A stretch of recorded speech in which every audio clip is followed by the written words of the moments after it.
Welcome again, Kevork Almassian, to our show. And it seems that it was a very hectic week to speak about in news. We're going to start with our first article. It's for Naharnet. Nahar's net title was Israel shot down a drone of Haifa. Hezbollah denies responsibility. Do you think that if Hezbollah really sent that drone, would he deny the responsibility of it? Actually, if we read carefully the history of Hezbollah, we will see that they never denied their operations inside the Zionist state. They are not ashamed to declare that if they send drones or not, because it is in their ideology to declare it. It is their tactic to declare it, because they are in psychological war with the Zionist state. Therefore, declaring such operations will raise doubts and fear inside the Israeli society. If we read the reports published by the Zionist newspapers, we will see that Sayyid Hassan has more credibility inside their societies comparing with their government. These people are listening what Sayyid Hassan will say. But for me, I don't think for this time it wasn't Hezbollah who sent these drones, because they denied it. This is one. I have actually three explanations for this. The first explanation is that it might be Iran who sent these drones, because it's the second suspect. Yes, because they are testing their capabilities of sending such weapons, such drones inside in the heart of the Zionist state. Or we have to know that the second possibility is that inside the Zionist state you have divisions between different sectors. Yes. This state, there is a competition between these sectors, and the most undeclared war is between the Air Force and the Ministry of Interior Affairs. If it was an inside game, it should be about funding, because the Air Force wants more funding, and the Ministry of Interior Affairs also wanting so this could be an internal game. But also some reports leaked saying that it might be an Israeli drone, but was hacked by the Hezbollah technicians from South Lebanon, and they were able to destroy it on the Zionist territories. And if this report is true, it would be unprecedented thing, and it would be a major change in the game tactics in the region. But in the third possibility, if Hezbollah was attacking or hacking this drone, he would have claimed responsibility for it. They might claim it in the future. We don't know exactly what's happening now, because the ambiguity which is surrounding this issue, it raises some doubts that also Israelis were using these drones, because we don't, until this moment, we don't have the destroyed parts of these drones. The Israelis never showed us the pictures of this destroyed drone. The Naharnet newspaper, they called the drone as the ghost drone, and it is really a ghost drone, because Israelis have said that they intercepted the drone and they've seen it since it was in Lebanon, since it moved from Lebanese coastal lines, and then intercepted it in Haifa. If they saw this drone in a Lebanese coastal line and it was approaching their territories, why didn't they try to down it before it reaches Haifa coastline? This is a mere lie by the Israeli press, or the spokesman who said that, because they stopped this drone 5 kilometers far from Haifa shores. If we check the territorial water of Haifa, it is 12 kilometers. Yes. So they were able to stop these drones from 12 kilometers, not 5 kilometers. But why Haifa? Haifa, we have to know that there are chemical companies in the city and also gas pipelines. So if it is an internal game by the Israeli government, it would have been dangerous. No, they want to change the place of these chemical companies from Haifa to other places, because now Hezbollah acquired sophisticated weapons, and they are able to hit Haifa. this to reach Haifa. Yes. Okay, but if Haifa has a strategic place, and it is a very important area, and as you said, Hezbollah can now, Hezbollah's missiles can reach Haifa, and mainly a little bit far from Haifa. However, if the drone was an Israeli drone and it was intercepted in Haifa, wouldn't have been dangerous to fire towards it a missile, and it would have been exploded in Haifa, where we have gas pipelines and we have oil companies, and it would have the wreckage of this drone would have been a disaster if it entered one of those pipelines, or if it hit one of those pipelines. This drone was destroyed over the over the Mediterranean. It wasn't any close. They didn't came closer. It didn't came closer to the shores. But if it came closer and it was destroyed or was able to hit any of these targets, it would be a disaster for the state of Israel, because these gas pipelines are flowing them billions of dollars. This is one. And the second, it is generating them electricity. Imagine a Zionist state without electricity, and everybody, if one rocket was hit in Haifa, everybody was going to shelters. Imagine if there is no electricity, and if the people know that an unknown enemy targeted these areas. It should be Hezbollah, it could be Hezbollah or Iran or even Syria. But this psychological warfare is now played quite well by the axis of resistance, and they are keeping their cards unclear for the Israeli government, and there are a lot of surprises. This is one of the surprises that we might see in the future wars, but there are a lot of surprises that they didn't reveal it yet, and we will witness it in the future war. Another article in Jerusalem Post said, an IDF spokesman said, we don't know where the aircraft was coming from and where it was actually going. And he added, searching for the remains of the UAV is still going. Another spokesman, he denied what the spokeswoman said earlier about that the drone was seen, and since it was in Lebanese territories and since it was flowing towards the Israeli territories. And another IDF spokesman just said that we did not know where did it come from. Isn't that a contradiction or a conflict between the IDF members? That this confusion indicates that one of the two stories is true. Either Hezbollah was able to hack this drone and they want to hide this story from their people, or the second one, it was an internal job by the Israeli government.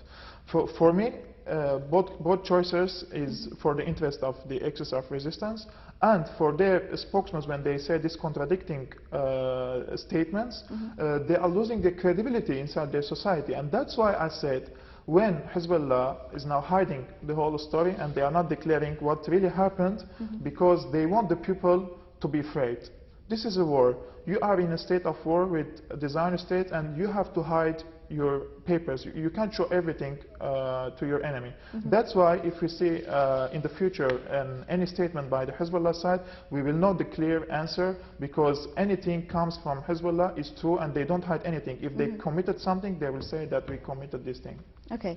Press TV has stated that attacking Iran will be Israel's last mistake, and said Iranian Defense Minister Brigadier General Ahmad Wahidi says that military action against Iran will be the Zionist regime's last mistake. Do you think Israel is creating this chaos and creating this thing about the drone just to try to buy the attention or maybe accuse Iran or their resistance in Lebanon, not only to attack the resistance in Lebanon, but its allies? Because as we know that the resistance in Lebanon and Hezbollah are allied with the Syrian regime and with the Iranian government. And do you think this is a kind of a thing just to attack Israel and for Israel to attack Iran? Look, we have 2 points we have to clarify. On the Iranian side, Iranians are relaxed for their own internal affairs. Their weaponry, their weapons and the programs to develop the technologies of these weapons are going well, and the Israelis are not able to commit any mistake on the Iranian territories, because any war means an attacking on American interests in the region, and oil companies in the Persian Gulf, and also on the Zionist territories. The second point is Israel, in these current moments, have no interest to enter into a full-scale war, because things are going very badly in Syria, and this war of attrition, it is weakening in one way or another the infrastructure of the Syrian state, and it is in the best interest of Israel to see a weak state in Syria, whether the Syrian regime was victorious or not. They want to weaken it from inside and then to impose on them a certain deal. But until this moment they failed. So in any future deal, I think there should be some sort of war, because in the international relations, always deals comes after wars. Without a war in the region, there is no deal. It is an illusion to think that the Americans are aiming to solve the Syrian crisis. They are very happy of what's happening in Syria, and they want it to continue. Okay, we've seen another article in today's Zaman, the Turkish newspaper, saying that Israel is accusing Syria of using chemical weapons against rebels. Do you think that Israel is accusing Syria of the presence of chemical weapons so that it attacks Syria? And we've seen earlier that Israel did attack Syria earlier when it says that, and it admitted that they hit a truck that was transferring weapons for Hezbollah. First of all, I'm not a Syrian official, so I'm not afraid to say anything. During the 80s, the Syrian government has developed its own strategic weapons because they wanted to create a balance of power with the Zionist state, which has the also strategic missiles like the nuclear weapons.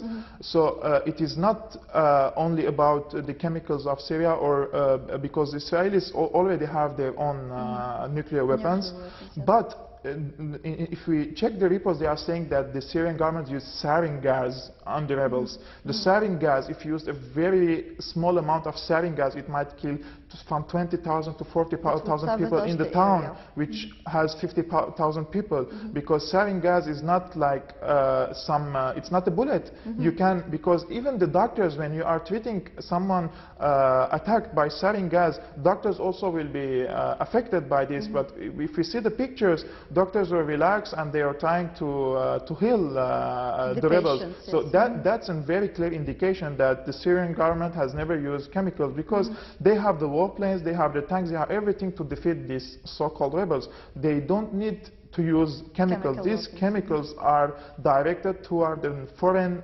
enemies. If they think to intervene in Syria, this will be directed on them. That's how you create... So it's just an accusation to try to attack Syria? It is to attract the public opinion on Syria that this government is very evil. And to ask the NATO to interfere in Syria? Interference, yes, because they considered it a red line. If the Syrian government uses chemical weapons, it would be, intervention will come. And we have to see that this is the same rhetoric of Israel, United States and Turkey, because Turkey is saying that it is an enemy with Israel, but at the same time it is fighting the enemy of Israel, and they have the same rhetoric against Syria. They want the destruction of Syria. They put the same red line, which is the chemical weapons, and also on the Turkish territories, you have in Israeli warplanes. They have bases there, because if we see the geography of Israel, the warplanes cannot make maneuvers on this small geography. They need the Turkish territories to make the trainings for their warplanes. So this is a full hypocrisy by the government of Erdogan. They are trying to gain the hearts of the Arab people. At the same time, they are doing business and they are doing military operations with the state of Zionists. So you think the whole Mavi Marmara thing was just a hypocrisy, and it was created just for Turkey to attract the Arab countries into its side? Indeed. The Turkish government with Davutoglu and Erdogan, they knew that the only way to enter the hearts of the Arabs and the Muslims in the Middle East is to raise your rhetoric against Israel. But no one tries to see, like between 2006 to 2010, that the business between two states were raising. And the military, they've been having military transferring. Israel was transferring its aircraft into Turkey, and it has a military bases over there. So everything was going just the way it was before the Mavi Marmara thing. Yes. So Turkey is a senior member in the North Atlantic Organization. Turkey has its own program in the Middle East. You have to gain the organizations which are pursuing the political Islam, because these people are able to mobilize the people. That's why we see the victory in Egypt and in Tunisia, and now the same Salafists and Wahhabis are fighting inside Syria. This is not a coincidence. This is planned in a very well way, and the Turkish are playing the most important role to transfer this ideology into Syria, because the borders are open. So when the borders are open, the foreign jihadis are coming. They are not only bringing their weapons, they are bringing their ideology to Syria. And this is a very dangerous for our society, because we are a multicultural society. And two, it is causing the destruction of Syria from within, from between. You don't need to send any plane, Israeli plane, to destroy Syria from now on. You have your own proxies fighting for you. Okay, thank you so much, Kevork Almassian. It was a pleasure to have you in our show, and thank you for the analysis of the articles that we had today. Dear viewers, this was the end of our program. Thank you for watching.